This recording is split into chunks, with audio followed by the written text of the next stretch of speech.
better. It looks better like this. Okay, so now, the first stuff I would like to inform you is that the version 2 of MetaQuant is coming.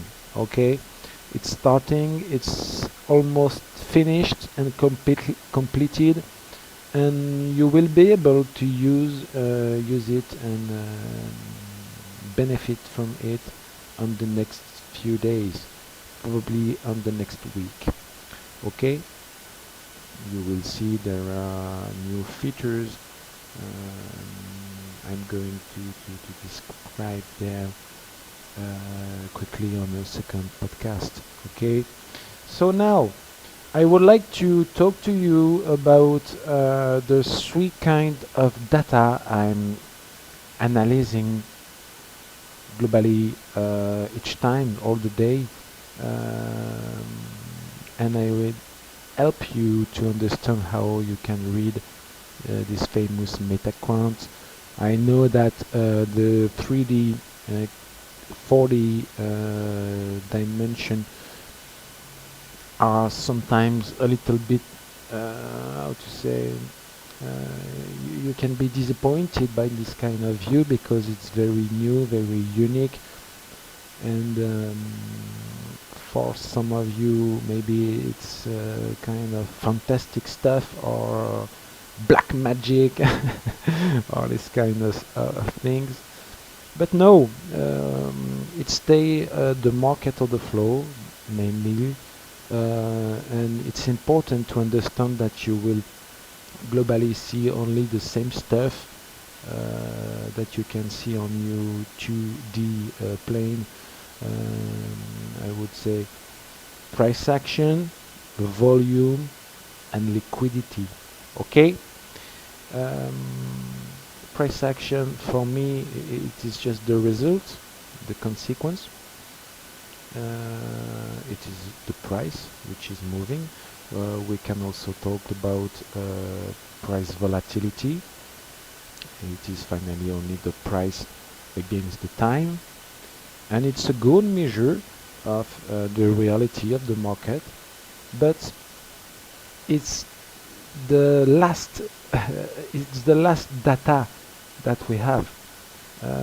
You have to know that we have the possibility to access to some data um, which are happening before the price movement. Okay, and as you know, I'm talking here about volume and liquidity. Okay, volume and liquidity are finally the two different parts, but of the same pie, of the same piece. Okay, of the same coin. Volume, it is just the sum of the amount of the buy and sell market orders, and liquidity, it is the sum of the amount of the sell and buy limit orders from the order book. Volume, you can see the volume on the tape, time and sales window, and you can see the liquidity on the order book, okay, on the bid size and the offer side. And it's important to study volume against liquidity. It's very important to study these two data together at the same time, just because if there are some volume filled, you know that there were some liquidity just before which was available on a price and which has been filled by this volume. Okay, it is very, very important.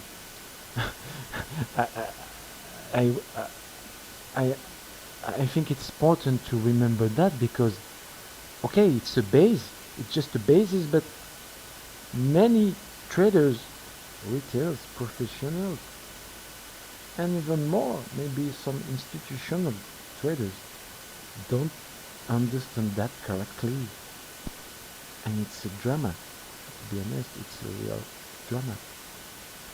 So you have the volume, okay, buy and sell market orders, and you have the liquidity, okay, in front of this volume, okay.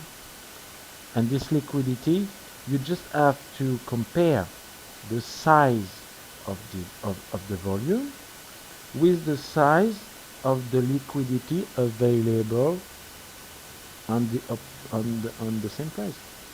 That's just that. If one exceeds the others, the price will move. Okay. And now we are coming to this famous equation, which is, and I will develop it just after that in the second podcast.